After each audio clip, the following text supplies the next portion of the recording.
Let's make dark chocolate Halloween-inspired cookies.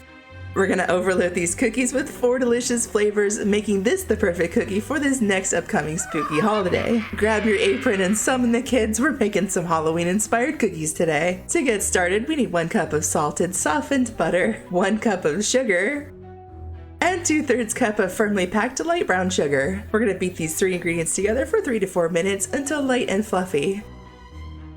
Next, we need 2 eggs, and 2 teaspoons of vanilla extract. As a side note, a list of ingredients and directions are located down in the video's description box for your convenience. I will also be posting an ingredients list towards the end of this video for screenshot purposes, no need to write anything down. And that's it for the wet ingredients, let's move on to the dry. We need 2 cups of all-purpose flour, 1 teaspoon of baking soda, 1/4 teaspoon of salt, 2/3 cup of Hershey's special dark cocoa powder. This is what helps give the cookie a dark, almost black appearance. Carefully turn your mixer back on and mix until combined. Now for our baking chips, we're gonna need 1/2 cup of butterscotch chips, 1/2 cup of Reese's Pieces, and 1/2 cup of Ghirardelli's white chocolate chips. Also, as a side note, if you don't want to use butterscotch chips, swap them out for peanut butter chips. Give it a quick mix and then dump it, all of it, into our delicious fudgy cookie batter. Go ahead and give that a quick mix and then locate your medium-sized cookie scooper, about 2 tablespoons worth. If you're interested in the set of 3 that I have, I'll link that down below. Scoop out some dough,